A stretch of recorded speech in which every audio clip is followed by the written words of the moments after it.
Bueno, vamos a seguir con la segunda clase de termodinámica.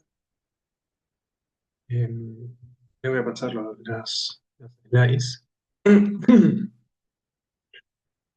Bueno, les digo que también van a encontrar las clases de Cecilia, que están muy buenas. Son un poco más completas por ahí. Lo único que tienen que tener en cuenta es que la primera ley yo escribo con otro signo. El trabajo lo escribo con más. eh, y en la definición tienen menos. Y Cecilia la escribe con el menos. Pero bueno, esto, si ustedes pueden hacerlo a conciencia, mejor. Y elegir una forma de escribirlo a conciencia, mejor. Eh, si quieren usar la que uso yo, para mí también mejor. Es una cuestión conceptual. La decisión es que no, por ahí a mí me parece que conceptualmente es más sencillo. Bueno, eh, vamos a empezar a hablar de gases, que es, digamos, si se quiere, uno de los estados de la materia que todavía no tocamos, ¿no? Porque hablamos de sólidos, de líquidos, y ahora vamos a empezar a hablar de gases. Em, Gases ideales van a cumplir la primera ley, al igual que otros objetos termodinámicos, es decir, otros objetos que son susceptibles de poder medirse la temperatura y de tener procesos de calor y de trabajo termodinámico. Bueno, gases son un sistema termodinámico. Y bueno, vamos a utilizar mucho los diagramas presión-volumen. Estos son los contenidos, ¿no? Vamos a analizar distintos tipos de procesos de fronteras, la energía interna, un gas ideal, ciclos, procesos reversibles y irreversibles, que tiene que ver con la segunda ley de la termodinámica, y procesos de calor. Entonces vamos a arrancar. Por un lado, bueno, la ecuación de gases ideales probablemente la hayan visto más de una vez. Ecuación de estado de un gas ideal. ¿Qué es un gas ideal? Bueno, es un gas en el cual, esto es lo que yo les quería decir, ¿no? En la clase anterior que les grabé, que eh, uno termina de entender el sistema macroscópico, ¿sí? Con propuestas microscópicas. Un gas ideal, bueno, como lo dice, es una idealización, pero que funciona muy bien. Un gas ideal, uno lo puede pensar como partículas de gas que no interactúan entre sí y tienen cierta velocidad, ¿no? Y eso es lo que va chocando contra el recipiente y lo que genera presión. Pero estas partículas no interactúan entre sí. Por ejemplo, en el agua, uno tiene el puente de hidrógeno que hace que que las moléculas se junten. Bueno, acá no. Entonces, bueno, esto, si tiene la posibilidad de expandirse, se va a expandir. Y bueno, y acá va a aparecer entonces una ecuación de estado. Es importante que entiendan el concepto de estado. ¿Qué significa un estado? Significa que yo mido un gas que está adentro de un recipiente y puedo medirle la temperatura, puedo medir la presión y puedo medir el volumen. Y esas tres variables son representativas de todo el sistema. ¿Entienden? Por ejemplo, si yo quiero medir el aire en esta habitación, pero resulta que tengo una estufa y la temperatura cerca de la estufa no es la misma temperatura que en otra parte de la habitación, entonces ese aire que está dentro de la habitación no lo voy a poder tomar como un sistema de estudio en equilibrio. Entonces estoy diciendo, para definir una variable en un sistema de estudio, ¿qué es una variable? Es algo que define su estado, una variable de estado. Presión, temperatura, volumen, energía interna, ese objeto de estudio, ese sistema tiene que estar en equilibrio. ¿Qué significa que esté en equilibrio? Que yo lo mido la temperatura en distintos puntos de ese sistema y en todas me da lo mismo.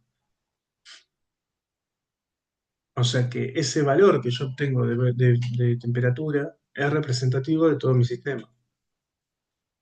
No vamos a trabajar cosas fuera del equilibrio, ¿no? Por ejemplo, ¿qué puede ser fuera del equilibrio? Una onda. Una onda que uno hace un golpe. Viaja es una perturbación del equilibrio. Vamos a ver solo sistemas en equilibrio y hacer algún que otro comentario. Entonces, en ese equilibrio, la ecuación de gases ideales nos va a decir las tres de las variables que representan el estado de ese gas, como son la presión, el volumen y la temperatura, siguen una lógica. Es decir, si nosotros tenemos un gas con volumen constante y aumentamos la temperatura, va a aumentar la presión. Eh, bueno, la presión y la temperatura son proporcionales, pero a volumen constante. En cambio, si dejamos la presión constante, por ejemplo, en una atmósfera, y aumentamos la temperatura, aumenta el volumen. Es decir, que la temperatura y el volumen son proporcionales, pero a presión constante. Y acá es donde aparece esto que es nuevo, que es que aparecen tres variables. Ya nosotros teníamos una variable en función de otra. Acá aparecen tres variables eh, relacionadas, y aquí es donde depende del camino que nosotros queremos tomar, eh, vamos vamos a tener que trabajar, dejar una variable fija o no. Bueno, en esta ecuación entonces dijimos, ¿no? Tenemos presión por volumen es igual a N, el número de moles, es la cantidad de materia que hay, R, la constante de los gases, ideales 8,314 joules sobre mol grado Kelvin, T la temperatura. O sea que N va en moles, número de moles es el número de Avogadro de cantidad de moléculas de ese material. Un mol son, ya no me acuerdo el número de Avogadro, pero a ver, vamos a googlearlo un segundito. Son muchas partículas. Es un número, una cantidad de partículas.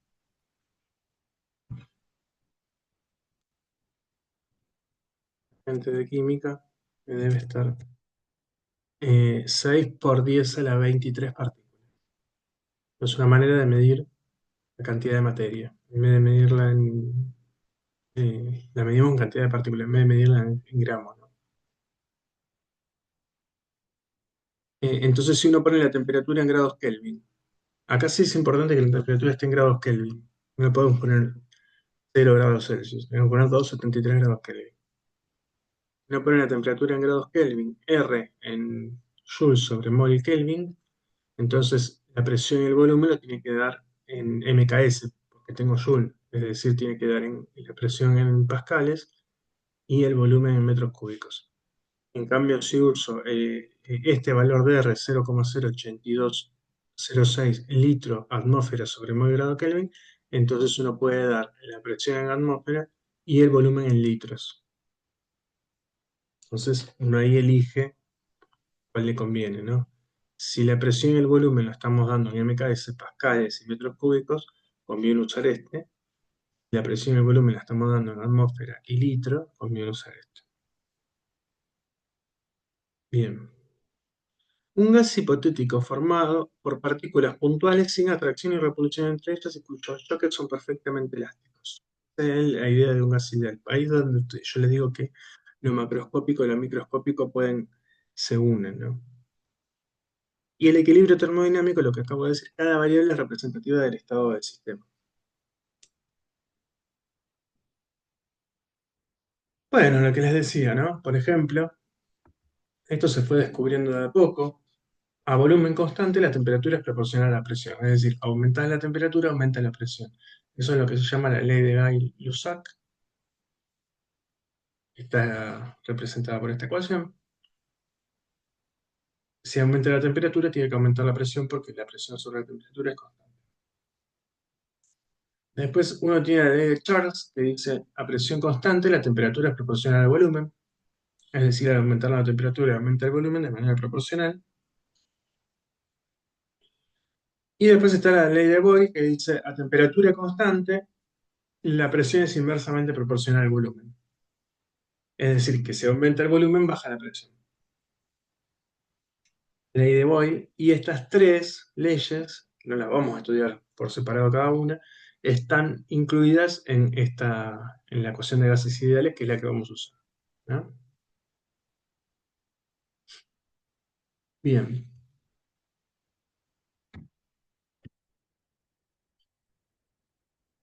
¿Qué es un gas ideal? Bueno, ¿qué vamos a usar como un gas ideal? Lo más cercano a un gas ideal son todos los gases inertes que están en la última fila de la tabla periódica, ¿no? Hidrógeno, oxígeno, eh, el aire, en determinados límites, ¿sí? Se pueden pensar como gases ideales, por ejemplo, lejos de la transición de fase a líquido, ¿no? Ejercicio uno, ¿no? Una masa de hidrógeno gaseoso ocupa un volumen de 230 litros en un tanque a presión de 1,5 atmósferas y una temperatura de 35 grados Celsius. Calcular cuántos moles de hidrógeno se tienen. Entonces acá, presión la ponen en atmósfera, volumen en litros, R lo usan el de atmósfera a litro, que N es el que quieren calcular, la cantidad de moles de hidrógeno, y la temperatura ponen en grados Kelvin. O sea que tienen que sumar 273. Bueno, otro, ¿no? Esto ustedes lo... El hexafluoruro de azufre es un gas incoloro e inodoro muy poco reactivo. Calculen la presión atmósfera. Bueno, ¿por qué le dicen muy poco reactivo? Bueno, eso, ¿no? Un gas ideal es inerte. Eh, calculen la presión y te dan el número de moles, el volumen y la temperatura. Ustedes despejan y el número de moles. O sea, son ecuaciones donde ustedes tienen que despejar algunas de estas variables en función de las otras cuatro. Bien. Bien, y acá aparece, ¿no? En un laboratorio una cantidad de 20 moles de gas perfecto, ideal, vamos a pensar ideal en esa palabra, que sufre una expansión isotérmica. ¿Qué significa una expansión isotérmica a temperatura constante? Es decir, que la temperatura se mantiene constante. Por lo tanto, P por B tiene que estar constante. Por lo tanto, si cambia la presión, tiene que cambiar el volumen. Si cambia el volumen, tiene que cambiar la presión. Inversamente proporcional. Y ahí uno lo calcula. Al final de al inicio de la expansión, hay 10 atmósferas y el volumen es de 8 litros. Al final de la expansión, el volumen es de 40 litros. Con eso uno puede calcular la atmósfera, la presión, ¿no? Y después, usando la ley de gases ideales, la temperatura. Uno podría usar esta, la ley de Boyle, ¿no? Bueno, muy bien. Vamos a tener un diagrama PV, ¿no? En general, el volumen, no confundir con velocidad. No vamos a tener velocidad acá. Quieren ponerle la B grande, B mayúscula. El volumen, en general, siempre lo vamos a poner en el horizontal, en el eje horizontal, la presión en el eje vertical. Un punto, un punto de este sistema de volumen-presión, un punto representa un estado. Y esto vale tanto para gases ideales como para otros sistemas que puedan definirse según su presión, volumen y temperatura.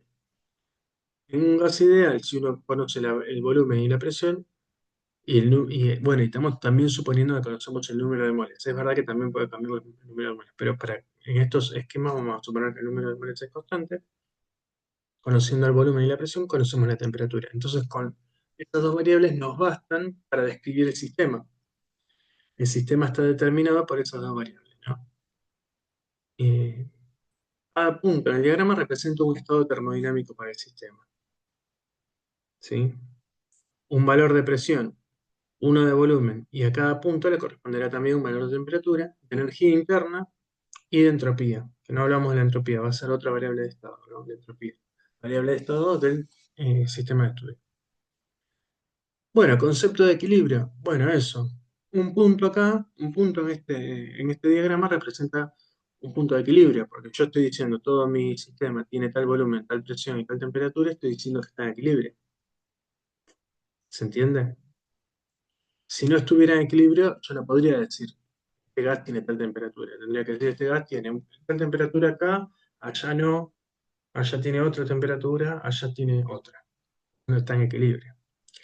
Que esté en equilibrio significa que el volumen, la presión, la temperatura son representativas de todo el sistema. Por lo tanto, puedo con esas variables describir mi sistema. Recién ahí puedo dibujar un punto. Entonces yo puedo estar en un estado inicial y en un estado final,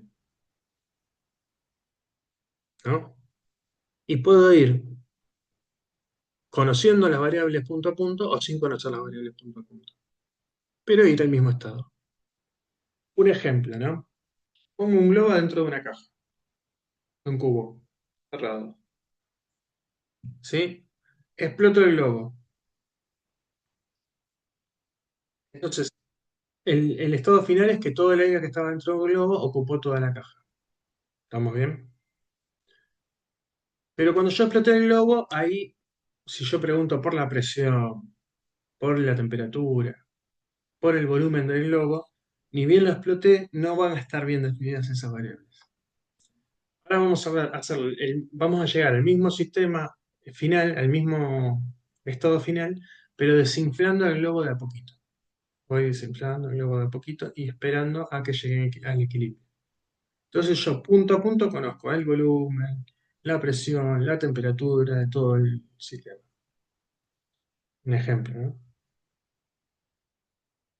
Bien. En ese caso yo estaría acercándome de un... el punto inicial, el estado inicial y el estado final son los mismos en ambos casos.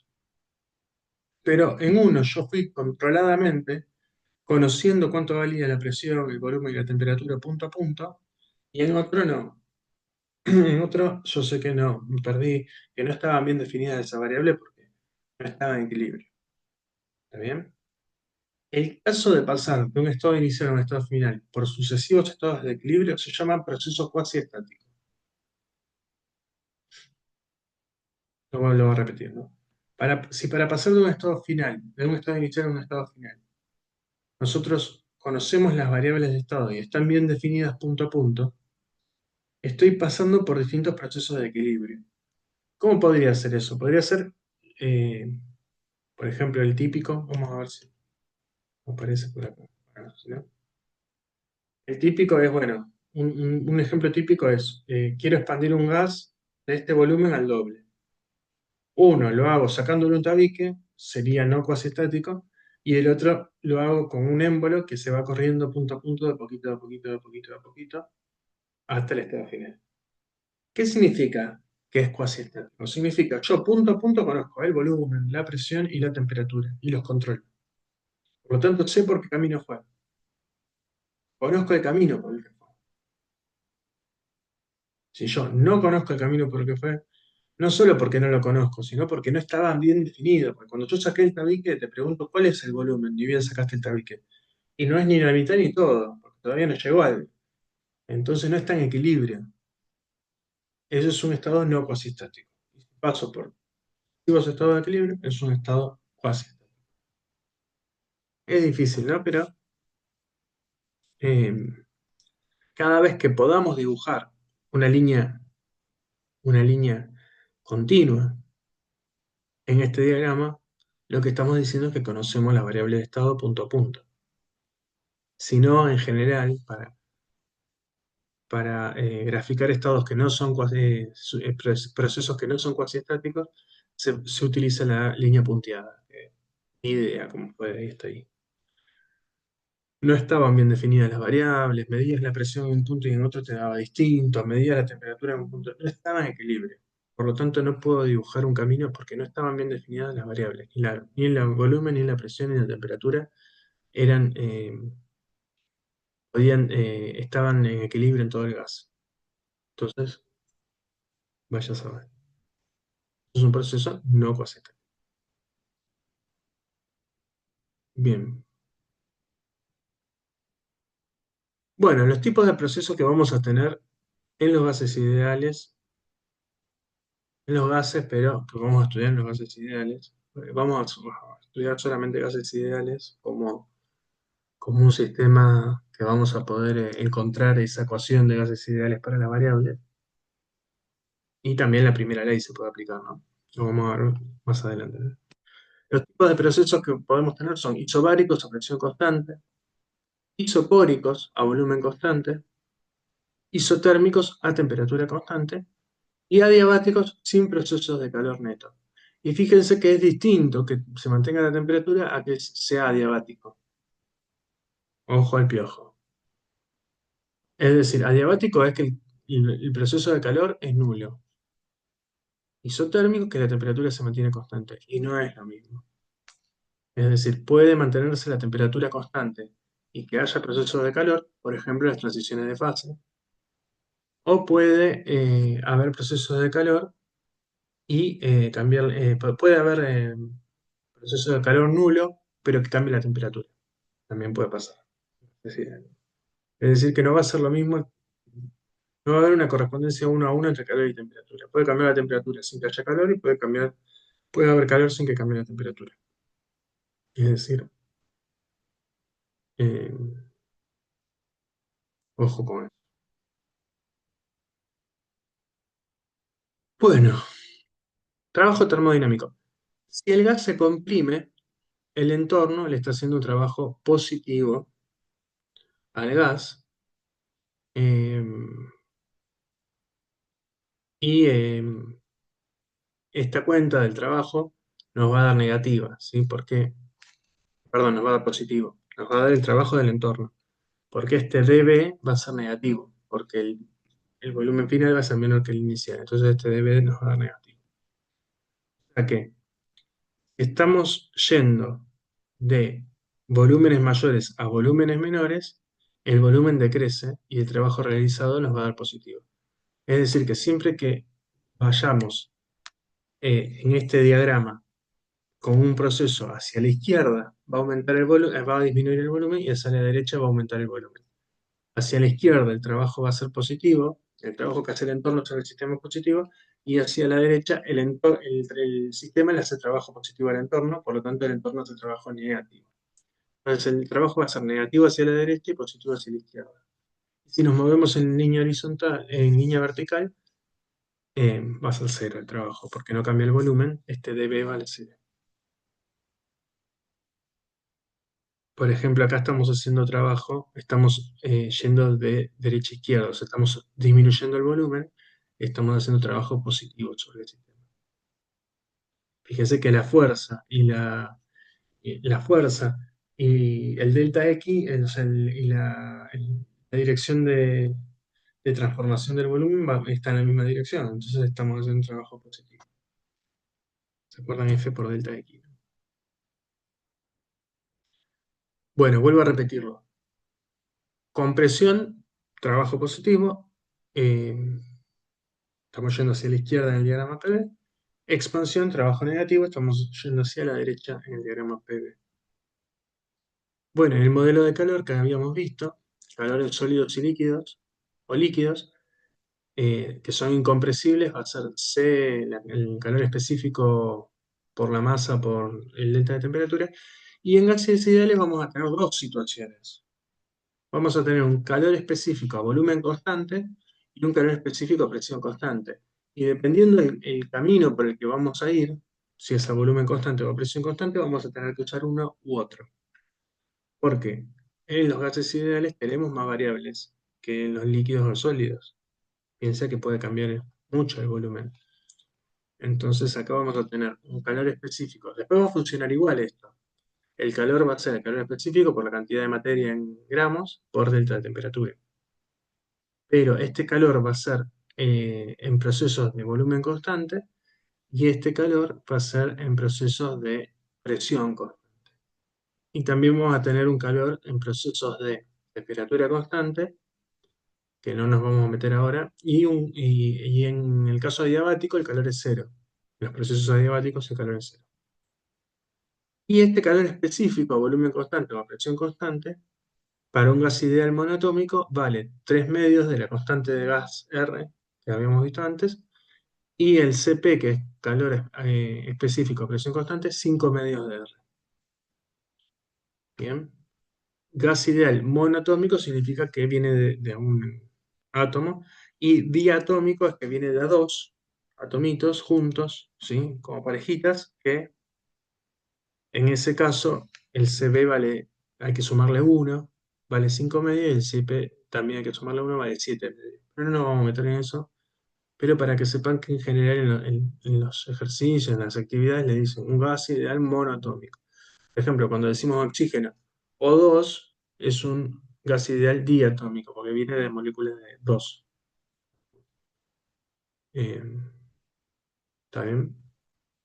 O H2. Bien. Proceso isotérmico a temperatura. Nos vamos a meter con los tres tipos, los distintos tipos de procesos que habíamos dicho, ¿no? A ver, vamos a ver uno más fácil. Proceso isobárico, ¿sí? A presión constante.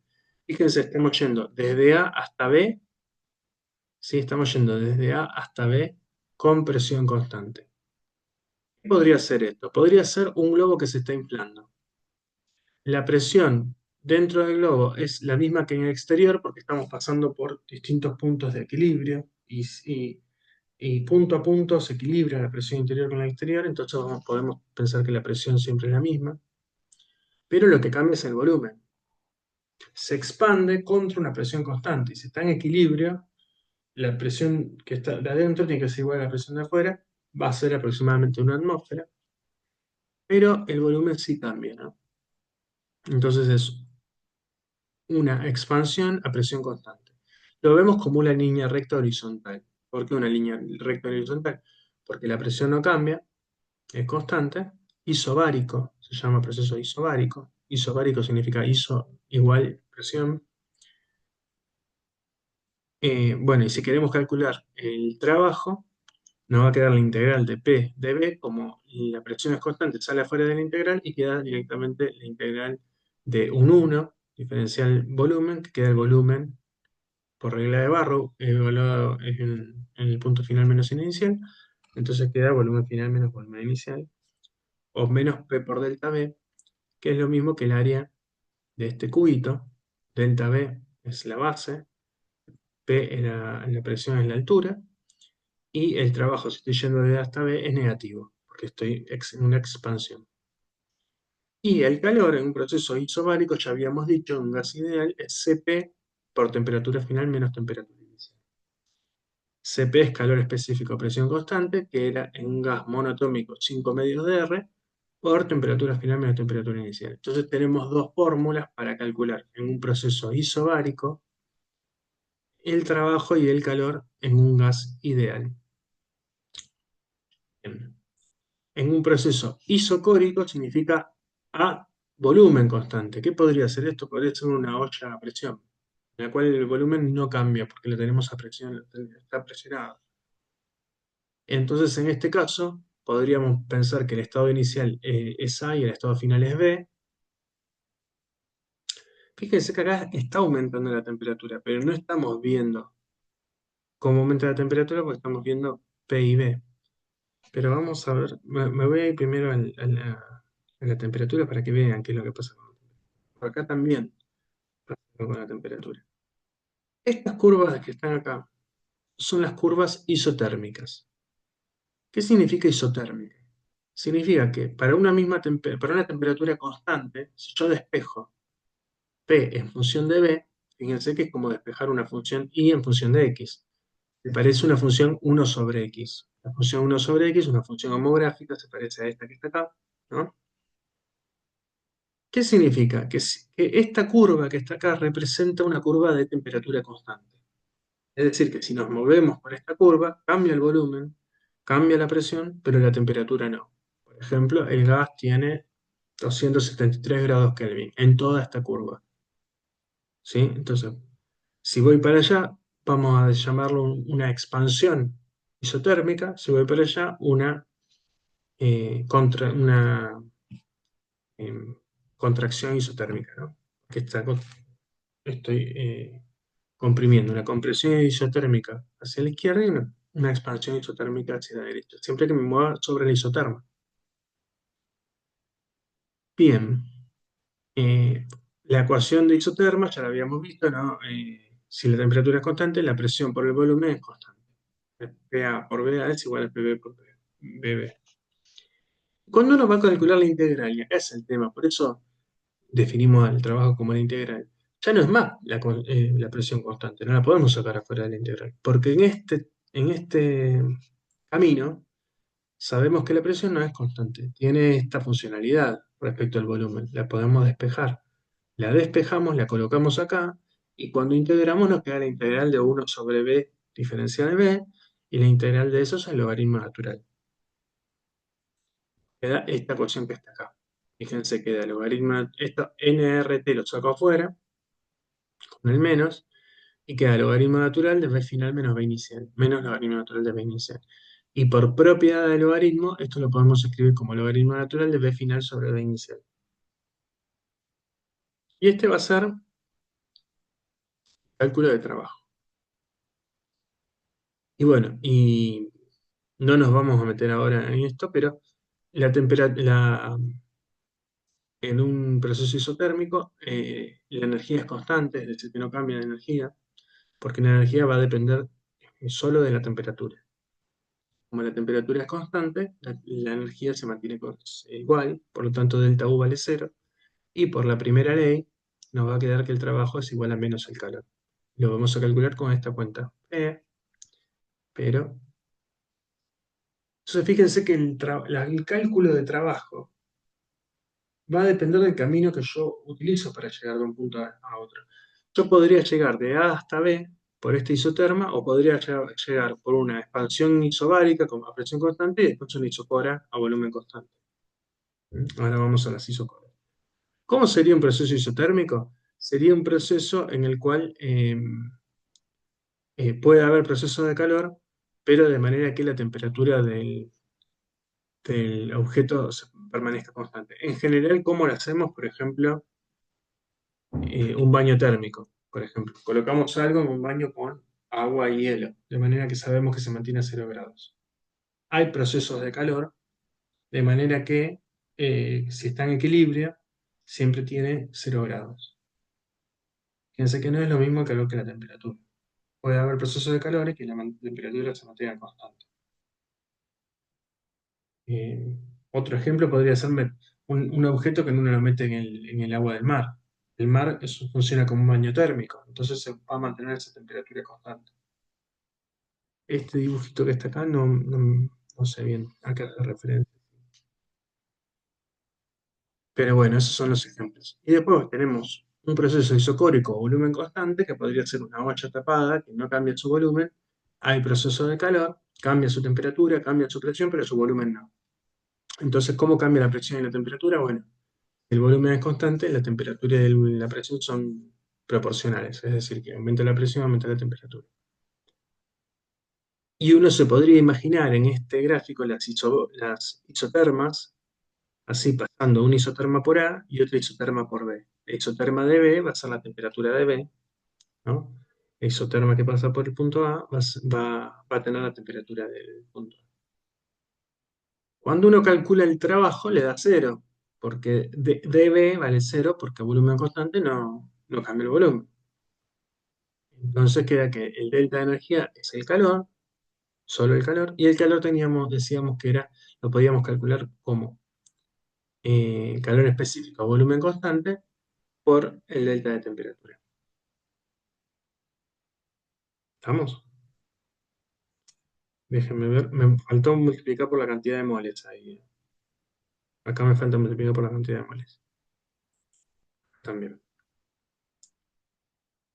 Bueno, es complicado porque son muchas variables, son muchas cosas, pero van a ver que son estos, eh, estos cuatro procesos para gases ideales. Y bueno, después un proceso adiabático. El proceso adiabático es sin la posibilidad de proceso de calor, es decir, un termo, ¿sí? Sin proceso de calor.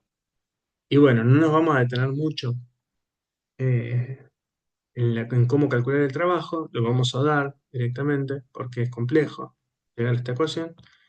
La ecuación es P por B a la gamma igual constante, donde gamma es CP sobre CB, es 5 tercios para un gas monoatómico, para un gas diatómico sí, 7 quintos, pero vamos a usar gas monoatómico. El trabajo lo calculamos así: P final por el volumen final menos P inicial por volumen inicial dividido 1 menos gamma, que es 5 tercios. O sea, que me quedan 1 menos 5 tercios. Bien. Y el calor vale cero, y entonces delta U es directamente el trabajo.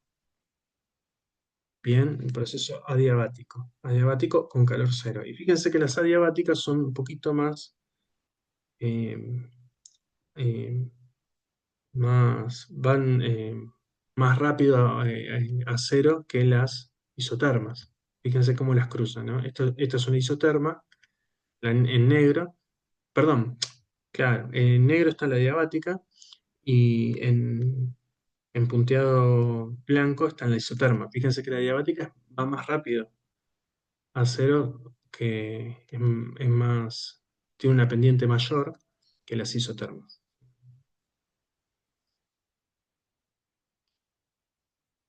Bien, bueno, la energía interna en un gas ideal, lo mencioné, pero no hicimos la cuenta. En un gas ideal, la energía interna entre dos, un estado final y un estado inicial, lo podemos calcular como el número de moles por el CB.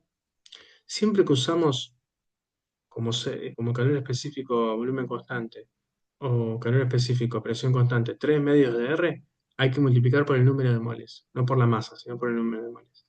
Entonces, el número de moles por calor específico volumen constante por delta de temperatura.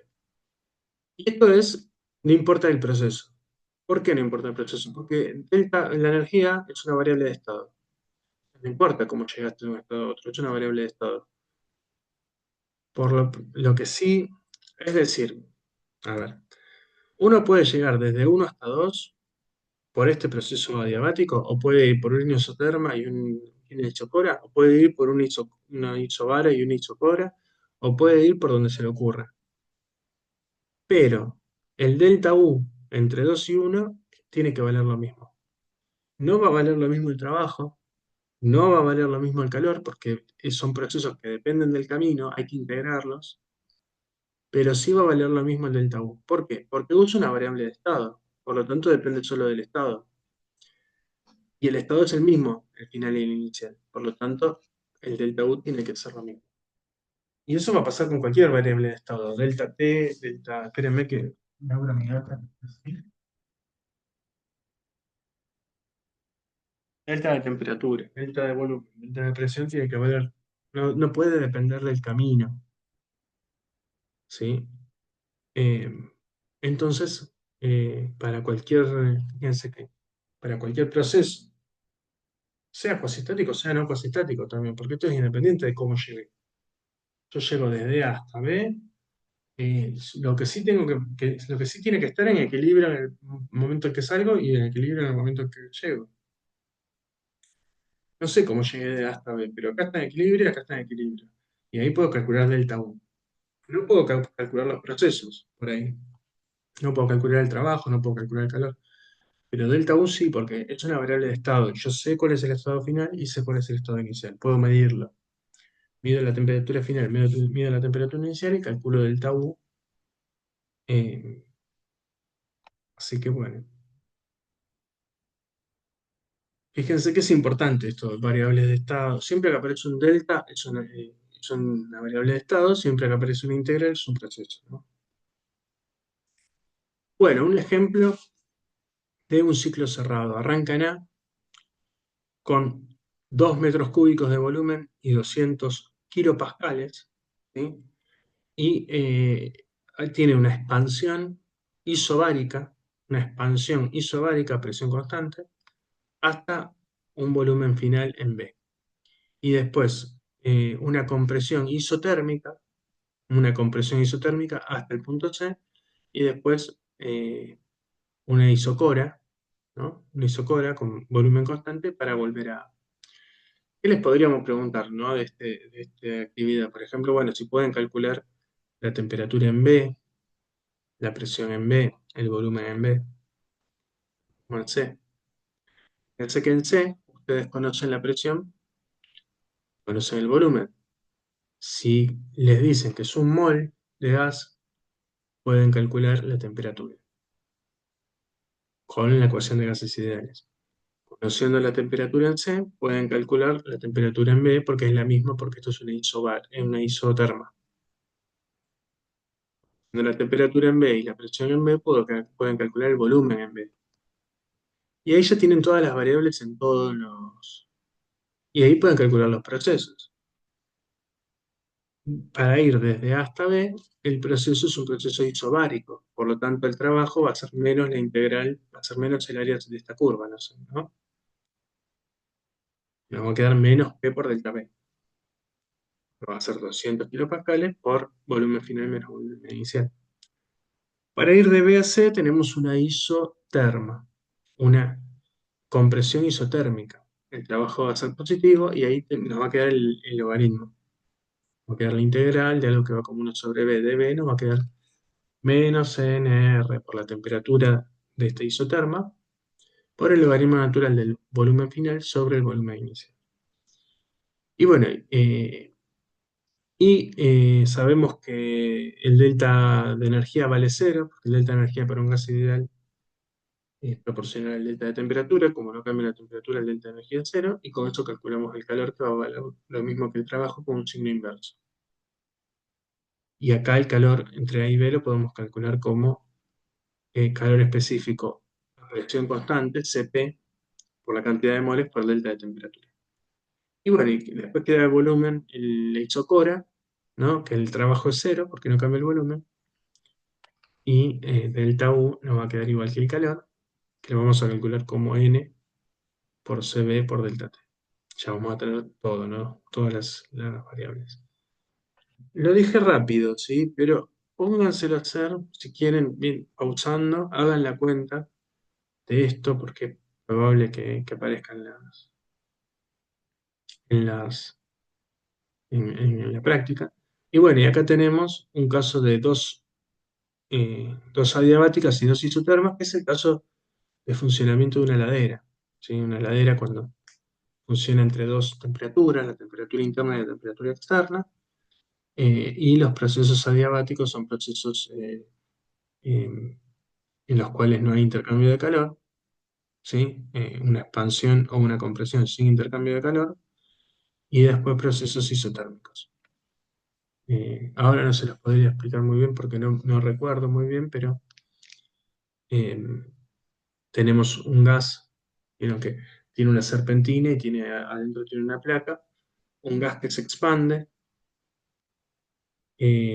a temperatura constante. ¿Qué temperatura? La que hay adentro de la heladera y la que hay afuera. Tenemos esas dos temperaturas. Afuera va a ser la de arriba, o sea, es mayor la temperatura a medida que nos alejamos del cero, y la temperatura es menor a medida que nos acercamos al cero. O sea que T2 va a ser menor temperatura que T1. Entonces el gas, por ejemplo, se expande, se expande a una temperatura, me parece que está al revés el ciclo. Bueno, después lo vemos. Pero bueno, en el caso de una heladera, hay un motor que realiza una compresión del gas, ese gas se inyecta dentro de la heladera, el gas ese se expande y cuando se expande hace calor negativo sobre el refrigerador, por lo tanto se enfría el refrigerador. Y después, perdón, sí, después ese gas va afuera y expulsa el calor hacia afuera. Ahí se, bueno, no me acuerdo ahora bien, pero después, si quieren, lo podemos ver. Pero bueno, es un proceso de dos adiabáticas y dos isotermas. Es medio complicado meterse con las adiabáticas, no nos vamos a meter, pero por ahí un ciclo así donde aparece una isoterma, una isobaria y una isocora, sí, es más sencillo. Bueno, a ver qué tenemos aquí. Dice, bueno, hallen el valor de las variables en los puntos B y C y de los procesos para ir de uno a otro, que es lo que acabamos de decir recién, ¿no?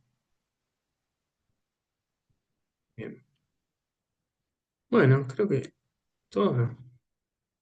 Ah, bueno, cuestiones más históricas, ¿no?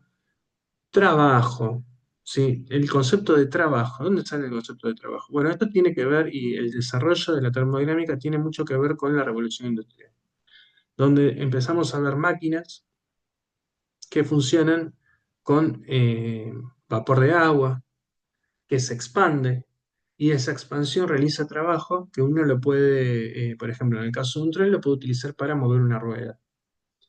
Bueno, ejemplos de estas máquinas infinitas.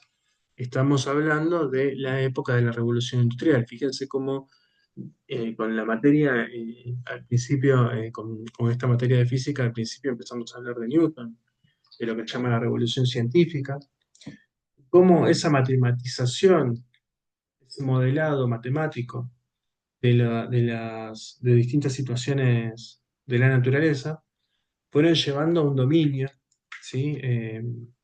Un dominio técnico, ¿no?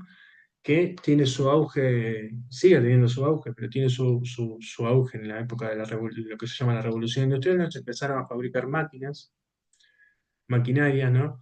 Uno puede pensar fluidostática, fluidodinámica, puede pensar en barcos, eh, y acá en termodinámica puede pensar en un tren, puede pensar en una fábrica, puede pensar eh, en esa fuerza que realiza, por ejemplo, el agua al pasar de líquido a vapor, ¿sí? Esa expansión, cómo se puede ser utilizada para realizar un trabajo. Por eso se llama trabajo, ¿no? Me parece que es interesante que no perdamos de vista, que fíjense cómo los términos que utilizamos están relacionados con el desarrollo histórico. Y también nos hablan de eso. Bueno, eh, no nos vamos a meter con la segunda ley, que habla de la entropía, creo. Después le voy a preguntar bien. Eh, pero eh, a Janina y a Florencia, pero entiendo que no hay actividades de esas. Pero bueno, lo último que vamos a hablar un poquito es el proceso los procesos de calor se pueden dar de tres maneras, ¿no? El proceso de calor, por ejemplo, dentro de un mismo sistema, esto no estaría en equilibrio, se da por convección porque eh, el calor, bueno, por lo que sería como la ley cero, ¿sí? Si uno mezcla agua fría y agua caliente, se mezclan, ¿no? De manera que se llegue al agua tibia. Acá yo tengo una estufa que está mezclando el aire y eso es calentándolo y mezclándolo y eso es proceso se llama convección, o sea, que es por movimiento de masa. Después tenemos radiación, que es por emisión de calor, que es por ejemplo lo que capta una cámara infrarroja, capta una radiación, y lo que recibimos del sol, radiación solar. Eh, que ahí no es que viene materia, no viene viento caliente, no hay una masa de materia que se desplace, sino que las ondas electromagnéticas, que vamos a verlas en física 2 si todo sale bien, eh, lo que se llama, es como que el calor se transmite de un cuerpo al otro sin que haya un medio específico para que eso suceda, eso se llama radiación, ¿sí? Eh, Bien. O sea, la diferencia por entre la convección y la radiación es que la radiación es una emisión de calor que no precisa ningún medio, y la convección es un movimiento de una masa, que podría ser una masa de aire, una masa de agua, que se mueve y eso genera calor, transferencia de calor. Y después, bueno, la conducción, que es a través de un material. Por ejemplo, si uno no tiene una agarradera de la olla, se quema porque el el aluminio, por ejemplo, conduce muy bien el calor. Entonces se conduce desde la olla hasta la manija y uno no puede quemarse. Y eso es conducción. Es decir, la conducción se produce dentro de un medio, eh, se conduce el calor de una punta a la otra. Bien, creo que eso es todo por ahora. Bueno, nada, espero que le den la vuelta a todo esto de termodinámica. Eh, Bueno, para la gente de química puede llegar a ser muy útil. Para el resto no lo sé cuánto, pero Pero bueno, está así aplicada. Me parece que lo que estaría bueno es que ustedes se lleven una idea eh, de cómo está esto en nuestro cotidiano, ¿no?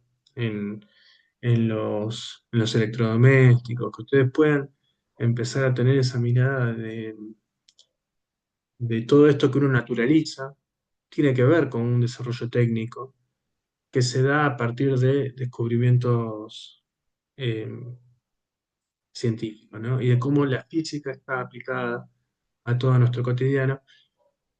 ¿Por qué me parece interesante? Bueno, porque es una manera de que ustedes lo pueden bajar a la realidad y ustedes pueden explicarse muchas de las cosas que ven alrededor, que uno no se explica o ni siquiera se pregunta, uno puede empezar a tener respuestas, ¿no? Entonces volvemos a esto de las preguntas, de las respuestas y también de la posibilidad que le da a uno el conocimiento, ¿sí? El conocimiento, en este caso, eh, genera, ¿no?